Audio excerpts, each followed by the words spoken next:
In today's video, I'm going to show you how to use reports in Smartsheet step by step.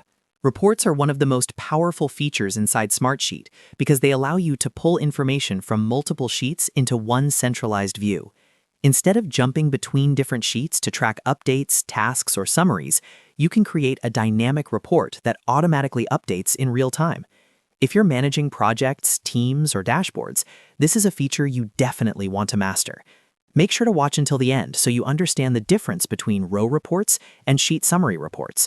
And if this tutorial helps you out, don't forget to like the video and subscribe to the channel for more Smartsheet tutorials.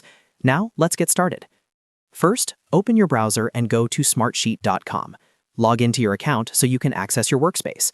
Once you're inside Smartsheet, you'll see your home dashboard or workspace area where all your sheets, reports, and dashboards are stored. Next, look for the Create button. It's usually located on the left-hand side of the screen. Click on Create to start building something new inside Smartsheet. After clicking Create, you'll see several options appear, such as Grid, Project, Card, and more. From here, click on More Options. This will expand the available items you can create. Inside this expanded menu, you'll see the option for Report. Go ahead and click on Report. Now Smartsheet will ask you what type of report you want to create. You'll typically see options like Row Report and Sheet Summary Report. Let's first talk about the row report. Click on Row Report to continue. A row report allows you to pull specific rows from one or multiple sheets based on criteria you define. For example, you can create a report that shows all tasks assigned to a specific person, all overdue tasks, or all high-priority items across different sheets.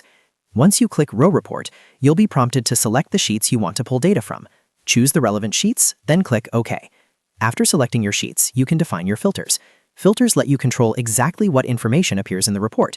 For example, you might set a filter where Assigned To is equal to your name, or where Status is not equal to Complete. You can also choose which columns should be displayed in your report. This helps you focus only on the most important data. Once you've configured your filters and columns, click Save. Give your report a clear and descriptive name so you can easily find it later. Your row report is now live and will automatically update whenever changes are made to the underlying sheets. Now let's go back and look at the other option. Click on Create again, select More Options, then click Report. This time, choose Sheet Summary Report. A sheet summary report is different from a row report because instead of pulling individual rows, it pulls summary field data from sheets. This is useful if you're tracking high-level metrics like total budget, overall project status, or completion percentages. After selecting Sheet Summary Report, choose the sheets you want included in the summary. Next, select which summary fields you want displayed. These could include totals, averages, or custom summary fields you've created in your sheets. Just like with row reports, you can filter and customize what appears in the final view. Once everything looks good, click Save and give your summary report a clear name. Now you have two powerful reporting tools inside Smartsheet. Row reports are great for task-level visibility, while sheet summary reports are perfect for high-level tracking and executive overviews. Both update automatically, saving you time and reducing manual work. And that's how you use reports in Smartsheet. If you found this guide helpful, make sure to like this video and subscribe to the channel for more easy Smartsheet tutorials in 2026. Thanks for watching, and I'll see you in the next video.